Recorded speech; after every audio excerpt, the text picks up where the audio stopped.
Hi everyone, welcome to my channel, and today we're going to take a look at another horrible case with you. Today we're heading to San Antonio, Texas, a city near the Mexican border that stands out for its incredible cultural diversity and tradition blending. This border location plays a crucial role, offering a slice of home for Mexicans. The name San Antonio itself, derived from Mexico's national language, Spanish translates to Saint Anthony, which is quite fitting for the city. A highlight of San Antonio is the Trinity University College of Arts and Sciences, particularly the Murchison Tower. Standing at 166 feet, it was once the tallest structure in the city. One day, a young man walked into the university campus. He made his way to a women's dormitory on the second floor, found a specific room, and forcibly entered by breaking the door handle, wreaking havoc inside. With furious anger, he scattered clothes around the room, broke furniture, and tore apart books and notebooks on the desk. His rage was uncontrollable, and by the time security arrived due to the noise, he was sitting on the bed crying, a spilled soda in his hand. The young man was arrested and taken to the police station. The damage inflicted on the room and the university was assessed at $1,650. The individual apprehended was 22-year-old Mark Howerton. Recently, he had lost his beloved girlfriend, Kaylee, and was struggling to cope with his loss. He went to her room and couldn't manage his emotions. During his arrest, he cried incessantly, repeatedly calling out Kaylee's name. 4 months prior to this incident, Mark Howerton was charged in connection with the demise of his girlfriend and Trinity University cheerleader, Kaylee Mandadi. This story is riddled with rumors, questions, and an abundance of information from law enforcement agencies. But let's take it from the top. Kaylee Anita Mandadi was born on August 26, 1998, in Webster, to Tilak Mandadi and Allison Steele. The family was well off. Allison was a scientist, and Tilak worked as an international executive director at MGM Resorts. After her parents divorced, Allison remarried NASA engineer Lawrence Butlin, who lived in Houston, when Kaylee was 9. Despite her parents' separation, Kaylee maintained a strong relationship with her father, regularly communicating with him. Her stepfather also adored Kaylee and became a second dad to her. Kaylee was not just a grateful and loving daughter and granddaughter, but also an excellent student, team member, sister, and friend whose infectious laughter and kind heart could light up any room. In school, Kaylee excelled academically and participated in all extracurricular activities. She enjoyed horseback riding, played the piano, and even performed in theater. Kaylee was a Girl Scout, ran around the Clear Lake neighborhood with her friends, and went on hikes with her parents. In 2016, she graduated with honors from Clear Creek High School in League City, Texas. Kaylee loved animals and joyfully participated in a volunteer group called Animal Therapy. She was always eager to explore new and uncharted territories, dreamed of trying extreme sports, and was constantly in search of thrilling experiences. At 19, the slender, dark-haired Kaylee was already a sophomore at Trinity University in San Antonio, where she was studying communications. She was well-liked with many friends and led the football team's cheerleading squad. Her vibrant and radiant beauty attracted many admirers. One day, during a football game where she was cheering for the Trinity team, she met 22-year-old Mark Howerton. The tall, bright athlete and professional baseball player failed to catch Kaylee's eye at first, since she was smitten with Jet and paid no attention to anyone else. But Mark fell for her at first sight, captivated by her large black eyes and the charisma that set her apart from the rest of the cheer squad. Their first meeting didn't go well, nor did their second. However, Mark persisted, and by September 2017, they officially started dating. From the beginning, their friends and acquaintances deemed them an ill-matched pair, as both were too emotional and quick-tempered. Their relationship lacked compromise, marked from the start by tumultuous arguments and confrontations. The young, passionate couple was constantly jealous and quarreled often. Friends who observed their relationship reported that Kaylee frequently had bruises on her arms and legs. A close friend also shared about an incident that deeply frightened her. Kaylee once asked her to retrieve her mobile phone from Mark because she was too scared to do it herself. The situation escalated to the point where Mark became aggressive, brandishing a gun and threatening violence. Kaylee was aware of her boyfriend's jealousy and temper, but always reassured her friends and asked them not to publicize their loud arguments, since she admitted she wasn't entirely innocent either. However, around 1 a.m. on September 24, 2017, Kaylee's roommates couldn't stand it anymore and called the police. They heard loud noises coming from Kaylee's room and a man yelling and threatening violence. The responding officer found Mark alone in the room. Kaylee declined to press charges, stating nothing had happened and it was just a lover's quarrel. But her friends believed Mark was using controlled substances, leading to uncontrollable outbursts of anger. He once threatened to throw Kaylee off a balcony. Her friends reported this to the police as well. Their relationship was like an ocean. During a storm, the waves were tumultuous, but in calm weather, they were blissfully in love. On October 29th, Mark and Kaylee went to the Mala Luna Music Festival in San Antonio. It's one of the largest music festivals focusing on Gothic, modern industrial, and dark wave music, attracting over 10,000 people annually. Mala Luna is a hotspot for partygoers and those seeking solitude, as it's easy to blend into the crowd and disappear within its bounds. Mark and Kaylee had a great time partying with their friends throughout the evening. However, the unexpected arrival of Kaylee's ex once again drove Mark to the edge. They had a major argument and left the festival early. That was the last time their friends saw them that night. 6 hours later, deep into the night, Mark's black Mercedes pulled up at a hospital. He rushed out of the car, desperately waving and calling for help. The medical staff found a semi-nude girl in the front seat, unconscious. The car was in disarray. Kaylee's clothes were scattered about, and she sat slumped forward like a lifeless doll. Kaylee was moved onto a stretcher and taken to the emergency room. Mark informed the hospital staff that they had consumed illegal substances prior to attending the festival. This information aided doctors in treating her for a potential overdose. She was then transferred to another medical facility in Kyle, Texas, where a nurse specialized in intimate assault cases examined her and discovered additional bruises on her arms, legs, and ear. A forensic examination determined that blunt force trauma to the face and head was the cause of demise, indicating Kaylee had been the victim of a fatal assault. Consequently, police initiated an investigation to find the individual responsible for Kaylee Mandadi's loss of life. Mark was the primary suspect since he was the last person seen with Kaylee that night, yet there were no concrete pieces of evidence linking him to the crime. However, Mark cast suspicion on himself. With each subsequent police interview, he altered his account of events, drawing investigators' attention. Surveillance footage captured him and Kaylee in locations Mark had failed to mention.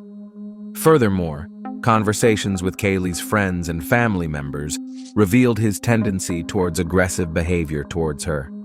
One of her sisters even expressed being terrified of him.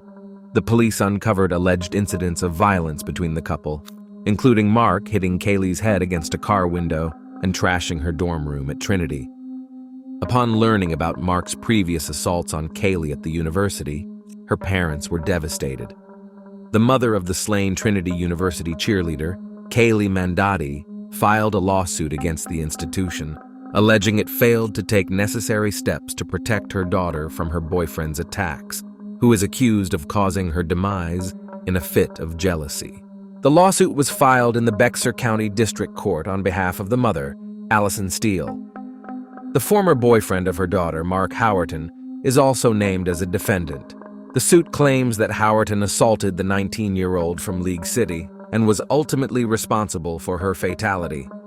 According to the lawsuit, Trinity staff, its administration, and campus police were aware of Mark Howerton's erratic behavior during their relationship. It alleges that the man threatened to break Kaylee Mandadi's face or inflict serious bodily harm. But the university took no action in the weeks leading up to her demise to protect the young woman. A spokesperson for Trinity University declined to comment on the lawsuit's allegations, citing the ongoing legal process. Trinity University's failure to respond to numerous reports of harassment, cruel treatment, intimidation, domestic violence, and gender discrimination led to the tragic end of the sophomore. Allison Steele's statement also mentioned that Kaylee Mandadi's tragedy could have been prevented had Trinity intervened as it should have. The university ignored its own policy on investigating and responding to potential cases of violence and harassment in relationships, as stated in the lawsuit. After an incident in the dorm room, Mark was issued a criminal trespass order, banning him from the campus for a year, yet he repeatedly violated it. Additionally, detectives discovered many stories of Mark's violent behavior towards Kaylee during their relationship. For instance, one of her sisters recounted that he threatened to throw her off a balcony during an argument, while another claimed he also threatened to shoot some of her ex-boyfriend's brothers with his gun. Based on all these statements against him, the police were able to issue a warrant for his arrest, after which he turned himself in. In February 2018, following the discovery of Kaylee's room in disarray at the university, Mark Howerton surrendered to the police. He faced multiple charges including criminal acts, intimate violence, and abduction. However, he pleaded not guilty to these charges. The first trial regarding Kaylee Mandadi's demise began in December 2019. Prosecutors argued that Mark, known for his volatile temperament, fatally assaulted Kaylee Mandadi in a fit of rage. They also claimed that he transported her for nearly 6 hours before taking her to the hospital. In defense, Mark's legal team contended that Kaylee's end could be attributed to various factors. Autopsy reports revealed the presence of banned substances in her system, suggesting a potential spike in blood pressure or head trauma during intimate activity. Kaylee's mother recounted that the injuries and bruises on her daughter's body were severe, akin to falling from an airplane. Indeed, the injuries were extensive. Photos presented to the jurors of Bexar County showed the Trinity University sophomore from San Antonio, Texas, barely recognizable with bruises from head to toe, red marks and scratches. Both of her eyelids were swollen and bruised. The only areas without any sign of injury were her back and the back of her legs. Graphics and photographs taken by Dr. Susanna Dana, the forensic pathologist who conducted Kaylee Mandadi's autopsy, showed a subdural hematoma, a collection of blood usually associated with traumatic brain injury on the right side of her brain. Kaylee's father, Tilak Mandadi, after seeing 2 photos where the victim was in the ICU in a vegetative state, surrounded by numerous tubes with her face hardly visible, spoke about his daughter with a trembling voice as tears filled his eyes. "That's my daughter," he said, "my only child." Dr. Susanna Dana stated that upon examining Mandadi's head, she found a dent in her skull. Most of the doctor's testimonies focused on the cranial and facial injuries Mandadi suffered, which Dana described as severe injuries. These injuries included eye trauma. Both eyelids were bruised, with the left eyelid so swollen it couldn't fully close. There were extensive bruises on both the left and right jaws, bruises on the inside of the mouth, above the teeth on the gums, on the lips and cheeks. There were hemorrhages in both eyes, she said, showing photos of the inner eyelid lining. She concluded that the cause of Mandadi's demise was a blunt object's head and facial trauma. Dr. William Anderson reviewed the autopsy results and disagreed with the conclusions that Kaylee Mandadi had been attacked. "We don't see any fractures in the orbit. No fractures in the nose either. We don't see any fractures on the face. This indicates that there was no frontal assault. Instead, Anderson suggested that the young woman's injuries were more consistent with a fall and extensive medical intervention." Defense attorney John Hunter presented an alternative narrative, stating that the prosecution lacked sufficient evidence to clarify what happened to Kaylee Mandadi that night. Proving Mark Howerton's involvement in the incident was deemed impossible. Throughout the trial, he frequently pointed to Kaylee Mandadi's drug use, at one point referencing her treatment for substance dependence at a hospital. Jason Wallach, a professor at the University of Sciences in Philadelphia, testified that Kaylee Mandadi had a high level of MDMA, commonly known as ecstasy or Molly, in her blood after her boyfriend took her to the hospital on the evening of October 29, 2017. The presence of these substances indicated that a person could sustain a minor head injury, and the effects of MDMA could turn it fatal. John Hunter, building on the above conclusions, suggested that the drug affects each person differently. Many people experience an increase in body temperature or an electrolyte imbalance when taking the substance. According to him, these conditions could lead to a loss of consciousness. The jury began to hear testimonies. That day, jurors saw a video and heard an audio recording from police officers, where Mark Howerton told investigators that he and Kaylee had an argument and engaged in intimate relations in the car before she passed out, and that they enjoyed engaging in rough intimacy. He stated he would strangle her during the act because she liked it. Mark Howerton claimed that everything was consensual, but where did these bruises come from and when? This question remained unresolved during the trial concerning Kaylee's demise in December 2019. Allison firmly believed that Mark Howerton would be held responsible for her daughter's end. However, after the 2019 trial, the family felt deeply disappointed. Although Mark was charged with ending a life, he maintained his innocence. The defense argued that the victim's injuries were inflicted during resuscitation efforts by hospital staff. As a result, the jury could not reach a verdict, leading to a mistrial. The case was heard in the 144th District Court of the state, presided over by Judge Raymond Angelini. When the jury could not reach a verdict, the case was declared a mistrial and dismissed. Thus, in the first trial, Howerton was acquitted of the charges, leaving the case unresolved. Bexar County District Attorney Joe Gonzalez, who had been handling the case from the beginning, expressed his disappointment with the outcome and stated that he would review the case.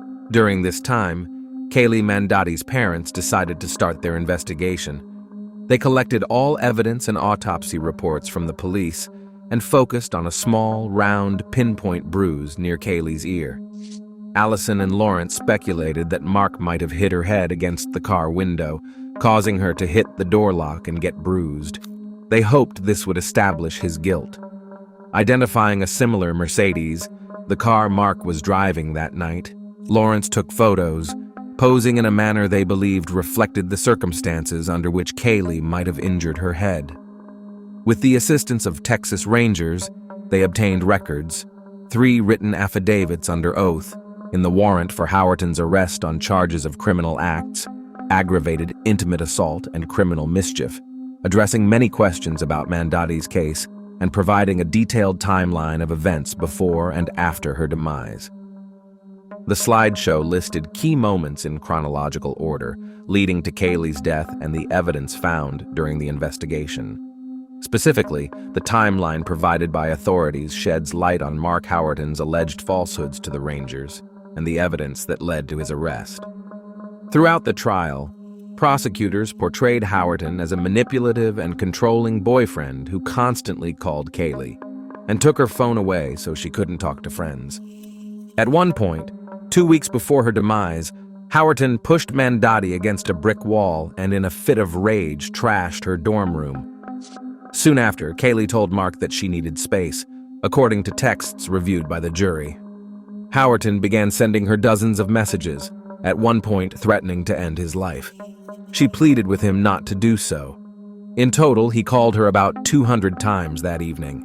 Then, they attended a festival and argued over Kaylee's ex-boyfriend, who was also there. Mark Howerton took Kaylee Mandadi from the festival, placed her in the car, and drove to a deserted parking lot near the Whataburger headquarters, close to US 281 and Sunset Road. GPS camera records show that the couple was in the parking lot for over an hour. Prosecutors suggested that it was there Mark Howerton attacked Kaylee Mandadi and beat her to death. Kaylee Mandadi's family thanked the Texas Rangers for their diligent work in bringing the appropriate criminal charges against Kaylee's alleged assailant. The retrial for Mark Howerton commenced in June 2023 after delays due to the COVID-19 pandemic. At the trial, the prosecution considered presenting a video recorded by Kaylee Mandadi's parents, capturing her injuries in the hospital, but ultimately withdrew it due to potential complications and new disputes. Evidence collected with the help of Texas Rangers was also taken into account. Mark Howerton was found guilty of aggravated assault causing bodily harm, leading to lethal case. The court sentenced him to 20 years in prison, with a $10,000 fine and restitution to Kaylee Mandadi's family. Additionally, he was barred from contacting over 20 individuals involved in the case. Mark, now over 30 years old, is serving his sentence in the Willacy County Jail, eligible for parole in 2033. The conviction brought some closure to Kaylee's family, though they stated the sentence seemed insufficient for their loss. In the second trial, Mark Howerton faced charges including aggravated assault causing serious bodily harm, in addition to the initial charge of manslaughter from the first trial. Unlike the first trial, the prosecution expanded the charges to include aggravated assault and criminally negligent homicide. The legal strategy was adjusted to present a more comprehensive case against Mark Howerton. However, dissatisfied with the outcome, Kaylee's family and prosecutors insisted on a retrial. Kaylee Mandadi's tragic story highlighted the devastating impact of violence on a young life and her grieving family's quest for justice. This complex case is the focus of the article, The Final Hours of Kaylee Mandadi, reported by 48 Hours correspondent Peter Van Sant. Kaylee Mandadi's story serves as a stark reminder of the consequences of violence against young people with promising futures. Despite the conviction, Kaylee's family stated that the verdict does not serve justice for their beloved daughter. In 2019, Allison Steele, Kaylee Mandadi's mother, successfully lobbied the Texas legislature to expand the missing persons alert system in Texas. She then founded the nonprofit organization Kaylee's Calling, aiming to consolidate missing persons alert systems. Steele also established a nonprofit dedicated to providing public information about the Clear Alert, an emergency broadcasting alert in Texas for individuals aged 18 to 64. In addition to these efforts, in 2021, she filed a civil lawsuit against Trinity University, alleging negligence in protecting her daughter. Steele claimed that none of Kaylee's guardians were informed that Mark Howerton had trashed her dorm room. She also stated that the university took no action against him, allegedly giving him continuous access to her daughter and making her vulnerable to manipulation. It remains unclear whether the evidence collected by Allison and Lawrence was presented at Mark Howerton's trial in 2023. Despite being acquitted of the charge of ending a life, he was found guilty of aggravated assault causing bodily harm. Prosecutors noted that the family expressed satisfaction with the verdict, as they had endured prolonged suffering and felt relief that the legal proceedings had concluded, allowing them to begin the healing process. Losing a child is an agonizing ordeal, and sadly, it was a heart-wrenching journey that Kaylee Mandadi's parents had to endure. Allison Steele said they are still completely devastated by the loss of Kaylee and asked those of faith to pray for her family, friends, and for justice in this matter. Thanks for watching, guys. Subscribe to my channel. There are many shocking stories ahead of you.